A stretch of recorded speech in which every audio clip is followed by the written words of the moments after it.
बात ग्रेटर नोएडा के इंजीनियर की मौत मामले की करते हैं, जिसमें उस वक्त क्या हुआ था ये बात अब और ज्यादा स्पष्ट हो रही है, क्योंकि एक और वीडियो उस वक्त का सामने आया है। जरा तस्वीर आप देखिए, ये गाड़ी वो गाड़ी है जिसमें ये इंजीनियर उस वक्त मौजूद थे जब ये हादसा हुआ। और ये बताया जा रहा है कि जब ये हादसा हुआ उस वक्त वो काफी देर तक मदद की गुहार लोगों से करते रहे, मोबाइल निकालकर इशारा करते रहे कि उनकी मौजूदगी कहां पर है। और इसको लेकर एक और वीडियो सामने आए, देखिए आप इस वीडियो को ध्यान से देखिए। ये उस वक्त का एक्सक्लूसिव वीडियो है जिसमें आपको दूर एक लाइट जो नजर आ रही है, वो गाड़ी में बैठे हुए वो इंजीनियर हैं जो उस वक्त अपने मोबाइल की लाइट दिखाकर इस उम्मीद में इशारा कर रहे थे कि लोगों को पता चले उनकी लोकेशन कहां पर है और उनको बचाने के लिए कोई वहां पर पहुंचे।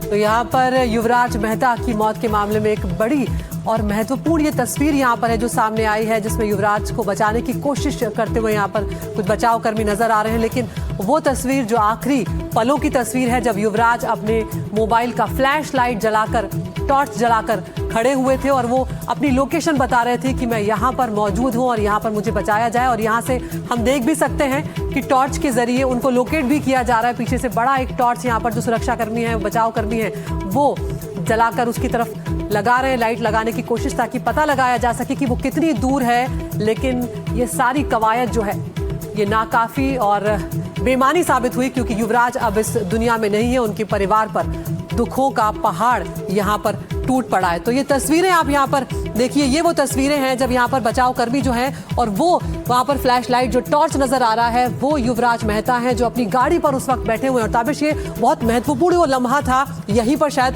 फुर्ती बरतने की जरूरत थी। बिल्कुल, देखिए जो सवाल ये हो रहा था अदिति के वहां तक पहुंचे क्यों नहीं। ये फायर सर्विस के लोग हैं, यहाँ पर एक सीढ़ी इनके पास है, लेकिन ये सीढ़ी उस जगह पर पहुंचने के लिए जाहिर तौर पर नाकाफी है जहां पर दूर एक लाइट टिमटिमाती हुई आपको दिख रही है। घना अंधेरा है और वो जो लाइट है वो बताया जा रहा है कि वो मोबाइल की रोशनी जिसके जरिए जो युवराज हैं वहां से कोशिश कर रहे थे कि अपनी लोकेशन यहां पर बता सके उन लोगों को जो वहां पर किनारे पर मौजूद थे, लेकिन ऐसा हो नहीं सका। रोशनी जरूर नजर आई मोबाइल की उनकी, लेकिन वहां तक पहुंचना जो है वो मुमकिन नहीं हो पाया और दुखद उनकी मौत हो गई। तो ये उस वक्त क्या हुआ था उसको बयां करती हुई तस्वीरें हैं जो एनडीटीवी पर इस वक्त आप देख रहे हैं।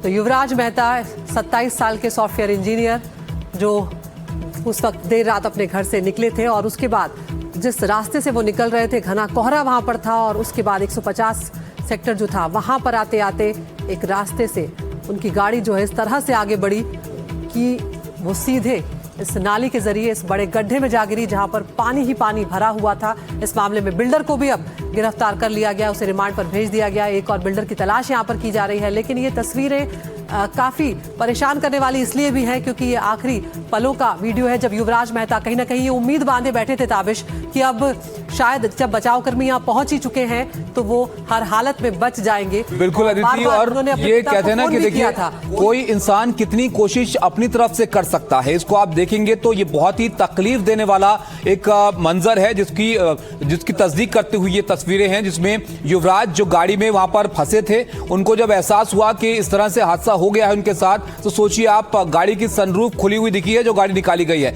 यानी उस सनरूफ से वो बाहर निकले गाड़ी से, फोन किया तमाम लोगों को कि ऐसे हादसा हो गया, आप यहाँ पर आइए। लोग पहुंचे भी वहां पर, फायर ब्रिगेड भी पहुंची और उसके बावजूद भी मोबाइल की रोशनी से उन्होंने इशारा किया कि मैं यहां पर हूं, मेरी मौजूदगी यहां पर है। तो तमाम कोशिशें युवराज ने अपने आखिरी वक्त में की कि इस हादसे के बाद भी उनकी जान बच सके, लेकिन उसके बाद भी आप इंतजाम देखिए, जिम्मेदार लोगों की यहाँ पर मुस्तैदी देखिए कि फिर भी उनको यहाँ पर नहीं बचाया जा सका।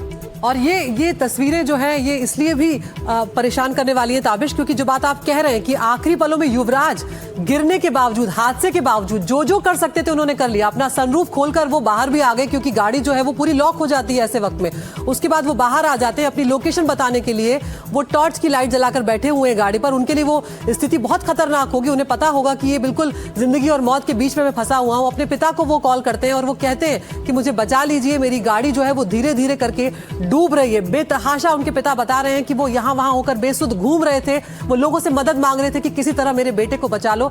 और जब लोग वहां पर पहुंच गए, जब बचाव कर्मी वहां पर पहुंच गए, तो ये लगा था कि अब तो कुछ नहीं होगा, अब तो युवराज हर हाल में बच जाएंगे। लेकिन वहां पर जो लापरवाही सामने आई, जो देरी हुई, जो जिस तरह की मुस्तैदी बढ़ती जानी थी, वो नहीं होने के चलते यहां पर युवराज की जान चली गई। और ताबिश, ये भी बातें सामने आई कि रस्सी कहीं छोटी पड़ गई, सीढ़ियां जो है वो वहां तक पहुंचाने के लिए नहीं थी। जो गोताखोर होते हैं आपकी टीम में, वो एक्सपर्ट होते हैं, उन्हें इसी कामों के लिए ट्रेन किया जाता है, वो भी वहां पर नहीं पहुंच पाए। बिल्कुल, और इसी को लेकर गंभीर सवाल यहां पर है कि आखिर ऐसे हालात के लिए इस तरह का अगर कोई हादसा हो जाए जो कि अभी यहां पर हुआ है तो कितने आप तैयार हैं? किसी की जान बचा पाना क्या इतनी बड़ी चुनौती है फायर डिपार्टमेंट के लिए और एनडीआरएफ एसडीआरएफ के लिए कि सामने आपके एक व्यक्ति डूब रहा है, वो इशारा कर रहा है मोबाइल की रोशनी से, लेकिन फिर भी उसको नहीं बचाया जा पा रहा है।